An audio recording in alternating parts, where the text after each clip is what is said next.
We navigated the unknown path to Unit 8D. I didn't understand why we needed to be there, but I definitely didn't want another needle.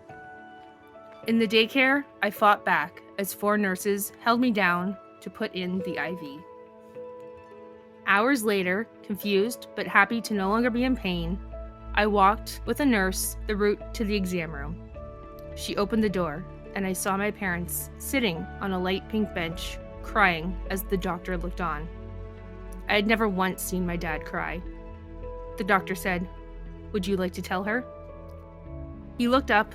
"You have cancer, Kirsten." I shrugged. "So can we go home now?" I had no idea that I would spend so much of the next 7 years on the 8th floor of the hospital for sick children.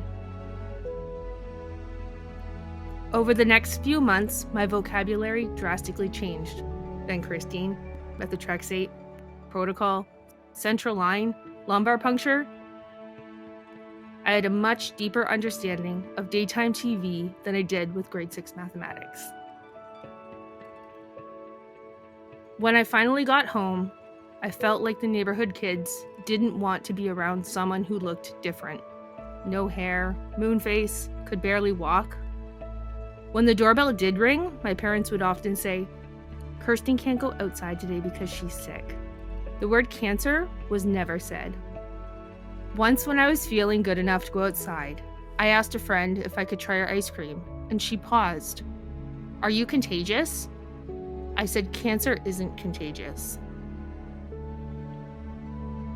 20 years later, all those memories flashed through my mind as I took the elevators up to Suite 1014 to interview for a job as a program assistant at POGO. As I sat in the waiting area, Tina, my Interlink nurse, stepped out of a boardroom. As we chatted, I remember her sitting in her living room, talking with my mom and I about how challenging the cancer relapse had been and how I was going to get through grade 10. Tina got me into an alternative education, came to my class, and explained to everyone what cancer was, how my peers could support me, and why I was allowed to miss more school than them. She helped to make sure that I could graduate with my original class. "I had no idea you worked for POGO." "Yes, the Interlink program is funded by POGO. That's why I'm here. We just had our Interlink meeting." Over the next 6 months, I started to make connections. My treatment stays at Credit Valley Hospital were made possible by the POGO satellite program. The money my mom would get after submitting receipts for food was from POGO's financial assistance program. And the aftercare program that is still monitoring my health for long-term effects is a POGO program as well. Sorting name tags for a POGO symposium one afternoon, I recognized so many names from my treatment days, and it clicked.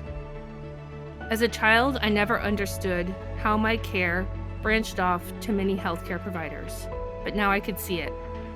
How often the medical teams met to discuss all the patients. How many times the nurses had to rewrite my name and advocate for my meds. How strapped for time and resources the social worker was, yet making it seem like they had all the time in the world. The path of the last 4 years has been surreal, working with so many people who treated me, cared for me, and saw me at my most vulnerable moments. I see how things could still be improved for everyone in the childhood cancer care system. And I am excited to be a part of that change.